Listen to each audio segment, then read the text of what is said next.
Ya, udah baiklah ya. Sekarang kita dalam segmen Bisai Tahtu di mana kita bicara mengenai dengan 5 tabiat sederhana impak luar biasa. Dan alhamdulillah Nat ya. Ketika ini kita pun bersama dengan tetamu undangan kita rasanya tidak asing lagi di studio Rampai Pagi. Jadi kita terus saja perkenalkan tetamu undangan kita iaitu Yang Mulia Tuan Rusli bin Bujang, itu konselor dan motivator. Assalamualaikum. Waalaikumsalam warahmatullahi wabarakatuh. Alhamdulillah. Apa khabar? Alhamdulillah, terima kasih. Alhamdulillah ya. Dan rasanya tidak terlambat ni untuk mengucapkan tahun baru tuan, kerana saya rasanya baru pertama kali ni bersama dengan tuan pada tahun 2024 ya. Betul sekali. Dan pun ini baru pertama kali berjumpa dengan tuan kembali di tahun 2024 walaupun sudah hampiri ke penghujung bulan 1, tapi tidak mengapa semangat tahun baru sentiasa kita bawa bersama. Jadi tajuk kita pada hari ini tuan, 5 tabiat sederhana. 5 tabiat sederhana impak luar biasa. Satu topik yang saya sangat teruja untuk dengar apa pengisiannya. Jadi mungkin mukadimahnya dapat tuan kongsikan, silakan tuan. Terima kasih Nadira dan Mentana. Sebenarnya tajuk ini masih ada kaitan dengan tahun baru ni juga. Kalau sebelum ini tuan membawakan refleksi dan juga resolusi. Resolusi. Maka tahun ini saya cakap tentang itu lagi lah sebenarnya. Dan kali ini itu kira macam kesinambungan daripada tajuk itu. Saya ingin perkatakan mungkin sepanjang tahun ini kali saya akan berkatakan macam tajuk-tajuk itu yang cari 5 habit, 3 perkara sederhana and so on. Saya lebih senang untuk take away je lah. Sebelum ini saya sudah mengupas tajuk itu secara umum, tapi insyaAllah tahun 2024 tadi saya akan mengupas tajuk itu secara spesifik dan mungkin jadi ada batak kena bawa balik. Bukan batu batak, batanya ada take away daripada perbincangan yang sekejap ini lah. Jadi pada pagi ini saya ingin bercakap tentang 5 tabiat biasa, yang sederhana, tapi insyaAllah kalau kita diamalkan yang memberikan impak ataupun kesan yang luar biasa dalam kehidupan kita ni. Cuma bila kita bercakap tentang balik sebelah tentang resolusi, tentang selalu kita memperkatakan hal-hal yang besar, yang monumental, yang besar lah. Tapi sebenarnya apa yang lebih penting kalau tadi ingin memperbaiki kehidupan kita ni, melakukan sesuatu hal yang baru apa ni, untuk meningkatkan lagi kualiti hidup itu, sebenarnya yang lebih penting itu ia perlu konsisten dulu. Yang penting konsisten, ia berterusan walaupun sedikit tapi berterusan. Yang kedua tu kita ni dengan niat. Ini saya sentuh di awal tahun itu lah. Perlu kita ni mengubah, kalau nyusun itu ada kajian terbaru tu yang beritahu not so much on resolusi itu lagi, tapi niat sudah masa ni baik, ada intention. Bila kita ni melakukan sesuatu dengan niat, insya-Allah ia akan dapat menjadi bertahan lama. Kemudian untuk masuk konsisten dengan niat tadi, kemudian kita ni cuba menyerapkan apapun yang kita ni ingin lakukan itu dalam rutin kehidupan kita ni. So bila dengan ketiga-tiga ni tadi, dan tambahan lagi lah apa yang kita tu ada maknanya dah diri kita ni sendiri. Dengan niat, dengan rutin, dengan konsisten, kemudian diserapkan dalam yang penuh makna, insyaAllah kehidupan kita itu apapun yang ingin kita lakukan, hal yang baru tahun 2024 tadi, insyaAllah akan mudah dan insyaAllah akan bertahan lama. Dan pada bagian ini saya ingin mengkongsikan 5 perkara, 5 yang tabiat yang boleh kalau dapat dijadikan tabiat biasa, insyaAllah ia akan berikan kesan yang luar biasa, insyaAllah. So 5 itu sebagai gambaran awal lah. Pertama sekali itu perlunya kita ni ada habit atau tabiat untuk mempelajari sesuatu yang baru. Tadi di luar TV saya mendengar tadi hal-hal bahar tentang makanan, macam-macam yang makanan.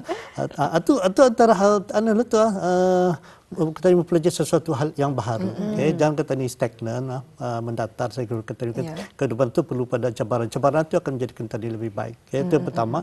Kemudian yang keduanya tu untuk kita ni mulai belajar untuk melakukan kehidupan kita dengan penuh kesyukuran, mensyukuri kehidupan kita ni. Yang ketiga tu untuk menetapkan matlamat. Keempat, of course lah, berikan keutamaan pada kesihatan kita ni. Dan akhir sekali itu melepaskan pergi, let go apa yang mungkin sudah tahun lepas, tahun-tahun sebelum, atau 10 tahun, 20 tahun yang lepas itu masih je kita ni bawa excess baggage dalam kehidupan kita ni, itu yang akan membebani kehidupan tadi. So ini 5 hal insya-Allah akan saya kupas dalam masa yang singkat ini lah, insya-Allah. Iya. Jadi cukup menarik ya yang telah dibawakan, di mana terpun tuannya sebutkannya 5 habit kecil. Jadi tuannya mungkin boleh dikongsikan kepada penonton kita dengan lebih jelas lagi terhadap 2 habit ataupun 5 habit ini, iaitu tadi mengenai dengan continuous ataupun meneruskan pembelajaran dan juga bersyukur. Jadi mungkin boleh dikongsikan secara detail. Okey, terima kasih. Yang pertama ni dulu perlunya kata ni pembelajaran sepanjang hayat benar. Selalu ingin tahu, curious untuk mengetahui apa dalam kehidupan. Itu satu hal yang sangat penting. bila saya bercakap tentang, saya terkenang satu kisah lama lah, kisah di zaman-zaman telah Datuk Nini moyang dahulu, kalau zaman dahulu kala, mungkin cerita pelang kalinya. Tapi pengajarannya tu sangat bermakna. Ada seorang profesor ni, kalau profesor ni kira macam maha guru lah tu, ya serba tahu maha guru ni. Jadi pada satu hari ni ia akan mau tapi maha guru profesor yang kira sombong ni, jadi bawa anak muridnya ni ke laut lah, berkayuh ke laut pakai perahu gubang lagi orang matan bercakap pasal gubang ya, perahu dan bawanya ke laut dengan 3 orang anak muridnya. Jadi berkayuh jauh ke laut. Jadi dalam sambil menghilangkan bosan itu kan bertanyalah pada murid yang pertamanya, orangnya kau dah belajar geografi dulunya? Ya profesor di dengan angkuh sombongnya lah. Ada profnya. Saya dulu belajar bahasa Melayu saja, misalnya lah. Dah ruginya kau sudah menyanyiakan hidupnya kalau dah belajar geografi ni. Kau akan memahami tentang peta kehidupan, peta dunia ni, misalnya lah. Kemudian yang kedua lagi, kayu mungkin jauh lagi. Yang kedua, ada belajar tu mathsnya. Ada prof. Alah kawan ni, cuma tahu kan mengatur, menyusun kehidupan ni dengan baiknya. Cuma itulah dengan sombongnya juga. Dan yang ketiga ni ada belajar sains. Ada profnya. Alah kamu ni tiga-tiga ni ya. Kamu sudah menyanyiakan hidup kamunya. Rugi kamu kalau ada cuma ni. Macam mana kamu menjalani kehidupan kamunya? Dan sama sudah jauh di laut, sama rupanya perahu itu bocor. Bocor. Jadi ada salah seorang penyuluh tadi, penyuluh je lah. Prof ada belajar menanam. Indah tanya, lah mati terprof dia. Suatu pengajaran besarnya sana kan. Suatunya walaupun dia sudah profesor, kalau macam pandai macam-macam sebab tahu sudah, tapi tentu jangan kita ni berhenti belajar. Kemudian mempelbagaikan kemahiran kita ni, kepandaian kita ni itu. Macam masak tadi pada Ambuya dipelbagaikan macam-macam sudah. Okay? So jadi itu kepentingan dia lah. Jangan kita tadi merasa kalau sudah cukup dengan pemandai kita itu. Umum kita merasa pandai atau berbulannya kebodohan kita itu. Okay? So, jangan keep on teruskan belajar. Okay? Suatulah ini salah satu tabiat. Artinya dalam apa saja segi kehidupan kita itu mesti ada curiosity. Ada rasa ingin tahu, rasa ingin memperbuat yang lebih baik lagi dan seterusnya belajar. Apakah dalam segi mungkin dalam formal education kah, dalam pembangunan kemahiran, dalam mengembangkan ilmu pengetahuan kita ni. Apatah lagi dalam kehidupan harian ni, kalau banyak orang tu lulus misalnya lah, pada masa ni ada orang intern di tempat saya tu 4 orang, 5 orang. Kemudian saya tanya berapa orang yang belajar program orang, katanya ada 200 lebih katanya. Sekarang 200 lebih dengan program yang sama, 200 orang kita akan membangun satu pekerjaan yang sama atau akan menjadi satu. Jadi kompetisi yang sangat tinggi. Tapi itu dia perlu melengkapkan diri untuk menjadi competitive advantage supaya lebih mempunyai itu gunanya lah untuknya upskill, reskill dan sebagainya. So artinya terus kita ni mengembangkan diri kita ni. Tapi dalam harian ni tidak cukup ada orang begitu kalau baca bahan-bahan bacaan dalam internet itu kalau di print semua 100 bangunan pun dah membuat papernya itu Pak. Dan itu banyaknya ilmu pengetahuan itu. Bahkan dia beritahu buku ini terbitkan 600 banyak sekali lah ilmu pengetahuan. Tapi tinggallah kita memetik semua bahan-bahan itu untuk kita ni kembangkan betul. Itu yang pertama lah. Of course lah kelebihannya kalau kita ni terus mengembangkan diri, majukan diri belajar harapannya, insyaallah kita ni akan menjadi well-rounded life kita ni, kita ni mempunyai kehidupan yang lebih tidak sempurna tapi kita ni menuju kepada kadar kesempurnaan itu menjadi lebih baik. Tidak semudah itu macam zaman dulu kita kena jajah. Salah satu puncanya itulah kita ni kurang pengetahuan. Orang menjajah ni mempunyai pengetahuan yang maju. Tapi bayangkan dengan keadaan sekarang kita ni sudah tahu kalau ada elemen-elemen penjajahan di sana. Kemudian yang ketiganya tu kita ni akan lebih mudah untuk menerima ilmu pengetahuan. Dia tertutuplah maksudnya lah, dan dia akan masya-Allah akan meningkat peluang kita ni untuk lebih baik dalam kehidupan kita ni lah. Okey, kemudian yang kedua ni tadi tentang gratitude mensyukur. Ini pun sebenarnya luar biasa juga. Saya ini habit yang kedua ataupun tabiat yang kedua. Pertama tu tadi adalah untuk kita ni terus belajar, menunjukkan diri. Yang kedua ni untuk kita ni mensyukuri, mulakan mensyukuri apa yang dalam apa pun anulah perlu kita syukuri dalam kehidupan kita ni lah. Supaya mulakan dengan macam mana apa sains di sebalik mensyukuriannya. Ternyata ada satu kajian mendapati kalau kita ni bersyukur, otak kita ni 21% lebih produktif pada hari itu. Bersyukur saja tu. Kalau dia doktor, ia 19% akan lebih accurate dalam pekerjaannya. So, artinya saya bawakan dan artinya bersyukur bukan hanya Tuhan macam of course ya agama kata ni pun menggalakkan sesuatu tapi dan sains itu sudah memperakui ternyata benar 31% otak kata ni menjadi produktif dan doktorat itu akan menjadi lebih accurate. Of course semualah intelligence kita ni, kecerdasan kita ni, kreativiti kita ni dan juga tenaga kita ni itu akan terus meningkat dengan bila kita ni mensyukuri ini. Macam mana caranya untuk kita ni itu habit keduanya untuk kita ni membiasakan. So kalau kita ni buat arti ada dalam habit formation untuk menetapkan sesuatu yang menjadi benar menjadi tabiat. Itu ada beberapa formulanya lah. Kalau kita ni melakukannya 2 minit untuk 21 hari, insya-Allah akan bertahan. Maksudnya katakanlah bangun pagi itu, mulakan kita dengan bangun dengan mensyukuri. Sebab tu doa-doa kata ada tu doa bangun tidur, alhamdulillahilladzi ahyana ba'da ma amatani ilaihi nusyur. Kalau kali tahajud tengah malam, la ilaha illallah wa syarikalah, yang ada itulah Allah maghfir, kita minta maaf dan minta ampun apa. Satu sebenarnya adalah satu elemen unsur surah doa yang ada kaitan dengan mensyukuri kehidupan ini. So sampai macam itulah. Artinya itulah macam mana kita kalau kita dapat menyerapkan rasa bersyukur dalam kehidupan kita ini, insya-Allah kita akan menjadi lebih baik. Bahkan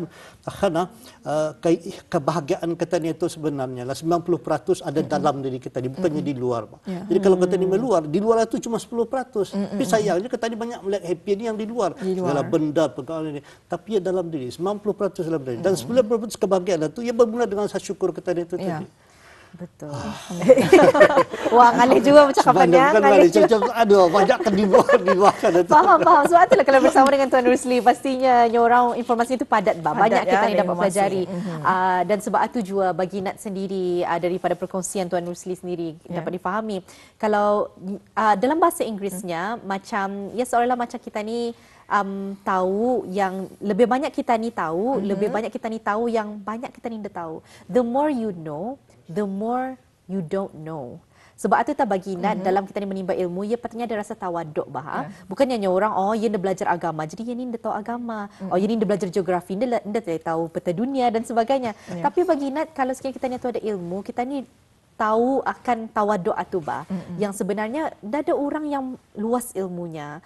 Jadi itu yang menjadikan kita ni orang lebih bersemangat untuk belajar lagi. Jadi belajar dalam segmen kita pada kali ini, Nat ingin tanyakan berkenaan dengan habit seterusnya, iaitu penetapan maklumat dan penjagaan kesihatan. Di dalamnya orang semua hal dalam dunia ni kita harapkan ada keseimbangan. Jadi bagaimana kita ni dapat menyeimbangkan, kita ni ingin menetapkan maklumat dan juga penjagaan kesihatan itu keduanya. Silakan Tuan. Terima kasih. Yang nanti menetapkan pun satu hal yang penting juga. Itu ada saya tadi nampak sederhana, nampak kecil, tiny saja tapi impak yang luar biasa insya-Allah. Penetapan matlamat. Saya bagi contoh saja apa kepentingan penetapan matlamat. Tadi pagi kan untuk pasal masakan ini tadilah. Tapi kira-kira kalau malam misalnya kalau masak apa kira-kira aja? Ya, kalau mungkin ayam lah. Ayam. Atau bukan makan apa kalau malam? Sebab kalau masak saya tidak pandai masak. Tapi kalau makan saya terseliur sekali makan nasi lemak. Sebab tadi kita cerita tentang nasi lemak. Okey. Artinya itu salah satu contoh kecil lah matlamat jangka masa pendek. Okay. Boleh kerana Intan mau masak ayam. So artinya pastinya otak tadi, fikiran tadi, perasaan tadi itu mempersiapkan Intan untuk memenuhi kehendak matlamat matlamat itu. Artinya perlu ada ayam lah, perlu ada bahan-bahanannya dan sebagainya. So artinya your mind, your body sudah mempersiapkan diri untuk menyiapkan barang itu. Sudah ada set goals. Sudah set itu salah satu powernya. Tapi dia akan makan itu. Artinya dia akan mencari memastikan ruang masanya ada, apa yang berlaku pada malam dan sebagainya. Itu matlamat jangka pendek. So itu sebenarnya contoh yang paling mudah lah kalau apa pentingnya matlamat. So kalau kata ini ada matlamat, hala tujuan tu, ayat tu selalu kata dia tu macam jadi autopilot saja. Macam mana saja. Bukan itu follow go with the flow tu lain lagi tu. Tu kita ni menerima macam pasrah dengan apa yang sudah ada. Ini maksudnya kalau dah ada matlamat tu kita ni dah tahu ke mana hala tuju kita ni tu. Tapi dah itu dah satu pentingnya lah. Apapun yang kita lakukan sebagai pelajar, sebagai pasangan suami isteri, dalam ibu bapa di dalam rumah tangga, pegawai di tempat kerja. Jadi kita ni perlu macam matlamat yang besar lah. Ada satu beberapa Jumat yang lepas ni adanya solat subuh seperti sembahyang Jumat katanya lah, ada satu kempen lah. So ini Geng pun subuh. Geng subuh, ya geng subuh, berapa buah masjid Subuh. Luar biasa, biar sembahyang subuh penuh masjid itu. Satu hal yang kejarangan. Tapi itu tentu salah satu matlamatnya. Okay? Misalnya untuk masjid dan dia sudah sudah berjaya mengumpulkan, menghimpun orang kata di dalam waktu yang orang payahkan bangun apa tu. So ini kepentingan itulah menetapkan matlamat apa itulah. Dan of course lah matlamat dan kedepan ini kalau saya ambil contoh saja pelajar sajalah, ia perlu misalnya tajuk topik mata-mata ini saja pun sudah kalau untuk saya kupas. Saya ambil contoh pelajar saya. Tadi Borabu sana, peperiksaan apa. Sebelumnya ada peperiksaan itu ya perlu ada matlamat. Mau contohnya lah ambil periksa biasa lah. Kalau saya mau motivasi sekolah, mau dapat berapa? Kalau tu sebenarnya 2A lahnya sejanya 3 nya. Sekarang itu matlamatnya macam tu. Dah sikap mentalnya macam tu akan mempengaruhi tingkah lakunya tu. Itu matlamat yang kurang tepat tadi. Tapi tentu yang penting dalam kehidupan kita ni perlunya kita ni menentukan hal tuju kita ni apa yang ingin kau tadi mau capai, apa jelas serba segi kehidupan kita ni itulah. Dan itu yang ketiga. Yang keempat ini adalah tentang kesehatan kita ni. Dia of course lah, dapat saya cakap panjang kali lagi ya. Macam saya di awal bersara, umur awal lah, awal sekira bersara muda lah perkhidmatan tentera apa tu. Tapi alhamdulillah, menjalan dalam keadaan sehat lebih baik apa keinginkan. Tapi tak bayangkan kalau keadaan kesehatan kurang mengizinkan dan dapat saya menikmati kehidupan perbangsa. Dan kesehatan itu salah satu hal yang sangat besar maknanya lah untuk kesejahteraan kita ini secara umum lah untuk kita ini menentukan apa tu menjaga kesehatan kita ini menjaga kesehatan itu secara fizikal, secara mental, secara emosional, bahkan termasuk permakanan. So ini adalah habit yang keempat yang perlu kita ini sedari untuk tadi memperkuat. Jadi saya ringkaskan dulu supaya dapat ingat yang pertama itu tadi adalah tentang pelajari satu hal yang baru. Yang kedua itu tadi pentingnya untuk mensyukuri kehidupan, memulakan kehidupan itu dengan bersyukur. Dan ketiga ini tadi perlunya kita ini menetapkan matlamat yang besar, yang pendek itu dalam setiap hal. Itu biasakan. Dan kepentingan ini menjaga kesehatan. Artinya secara sedar kita ini berhasrat untuk menjaga kesehatan kita ini. So insyaallah dengan 4 habit tadi pun sudah insyaallah dapat memberikan impak yang luar biasa kalau kita ni amalkan. Sebenarnya mengamalkannya saya tadi dalam tempoh 21 hari sekurang-kurangnya 21 hari secara konsisten. Kali sebabnya itu tajuk kita ni berpuasa, Allah Taala menyuruh kita ni berpuasa 21 hari itu. Lepas tu masa ujungnya tu suruhnya rest dia. Masa 10 malam terakhir itu dalam Ramadan itu.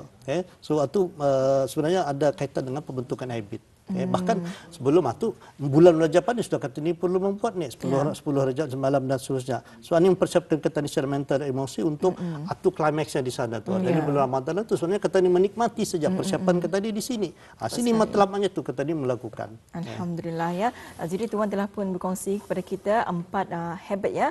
Jadi yang terakhir ni tuannya mengenai dengan melepaskan pergi. Mungkin boleh dikongsikan ni tuan. Okey. So ada tajuk yang keempat di mana sengaja saya taruh ke ujung lah. Saya macam kira besar je lah.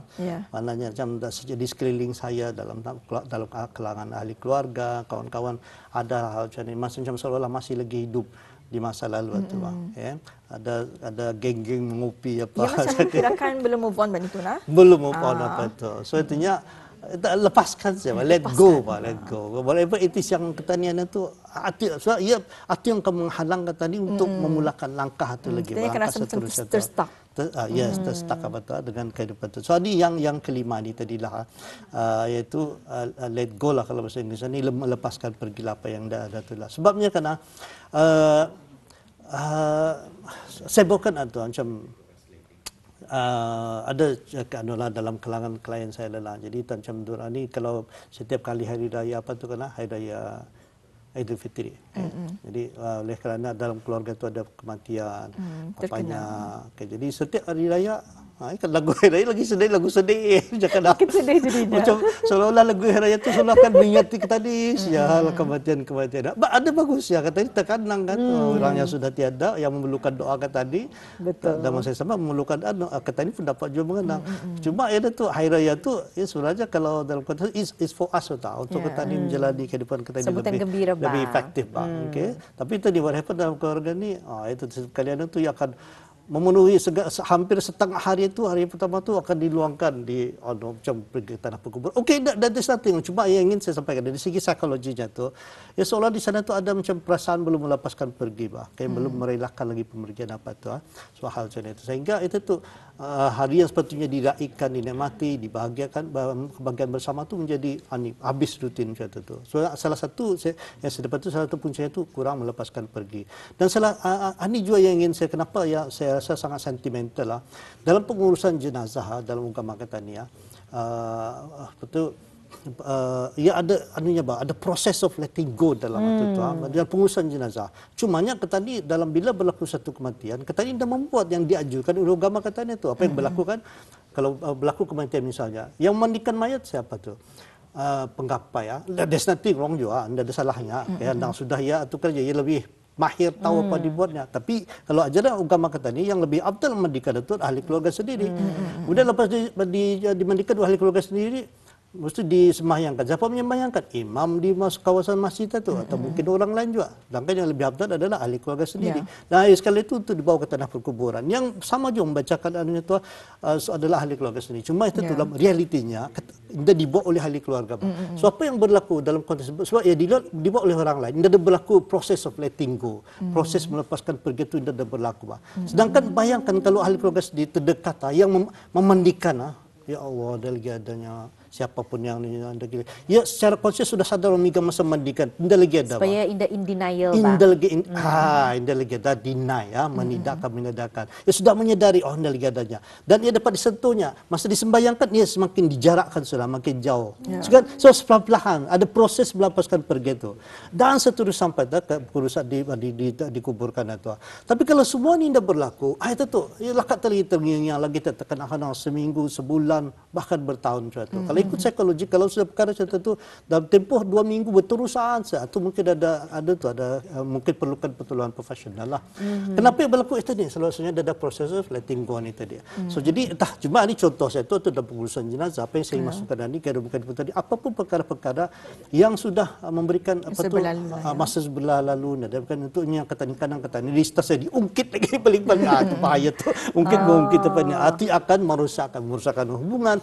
Tapi itu yang menjadi akan excess package emosi yang kita ni bawa. Ada setiap tu viral kan kanak-kanaknya megang benan dah kali pisang juga setiap hari pegangnya. Jadi bebanan barat banyak. Jadi kalau tinggal dia melepaskan saja lagi. Air kita dipegang air biasa segelas air. Kita dipegang macam ni dalam 10 minit pun tidak ada apa-apa. 10 jam, 10 hari, sebulan, setahun akan berikan beban. Itu maksudnya tu. Sebenarnya mana hal-hal yang perlu kita dilepaskan itu lepaskan ya. Lepaskan pergi kita ni bergerak. So insya-Allah dengan macam tu insya-Allah tanya akan adalah menjadi lebih bersedia untuk mentransformasikan diri kita ni. Lepaskan pergi. Suatu maksudnya lepaskan pergi itu. Boleh saya kedua kali lagi supaya apa lima ni kita. So yang pertamanya tadi sebagai rumusan akhir sekali lah. Yang pertama sekalinya saya tu masih ingat. Masih ingat ya. Yang pertama itu pentingnya itu belajar sentiasa belajar baru. Yang kedua itu bersyukur tadi. Yang ketiga tadi adalah menetapkan matlamat. Dan yang keempat tadi penjagaan kesihatan. Kesehatan ini let go tadi let go lepaskan dia. Okey. So artinya sebagai ringkasannya lah ada movie saya lihat baru-baru ini ada kaitan dia. Jangan beritahu Tuhan aku ada masalah, tapi beritahu masalah aku ada Tuhan. Nak sound satu tapi sebenarnya ada tadi perubahan perspektif perspektif itu tadi.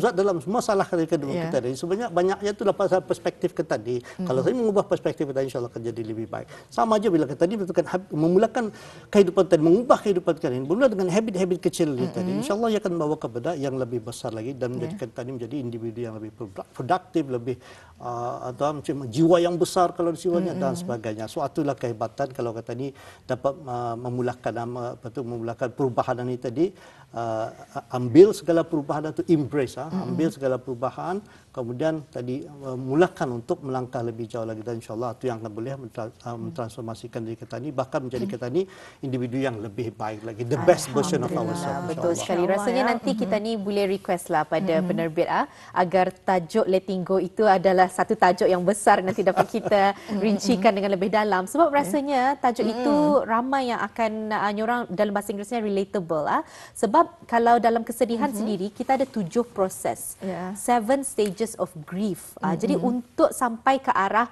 melepaskan itu, kita ni harus lalui banyak proses, 6 proses sebelumnya tu. Sebab itu tak mudah untuk kita ni katakan macam melepaskan pergi, tapi kita ni harus faham juga ada proses untuk melepaskan itu. Ya, indah tarus-tarus kita ni reda, indah tarus-tarus kita ni melepaskan, tapi harus ada yang kita ni lakukan untuk sampai ke arah hasil kita ni dapat melepaskan itu. Jadi insya-Allah mungkin di kesempatan yang lainnya kita dapat bincangkan, bicarakan dengan lebih rinci kesinambungan berkenaan dengan topik hari ini. Namun ribuan terima kasih kami ucapkan pada Tuan Rusli. Memangnya orang memberi impak sekali, belum lagi dibuat tapi sudah memberi impak. Apatah lagi kalau sekiranya kita dibuat, mudah-mudahan bermanfaat juga buat mereka di luar sana. Terima kasih Tuan, insya-Allah bersama kesempatan. Assalamualaikum. Waalaikumsalam warahmatullahi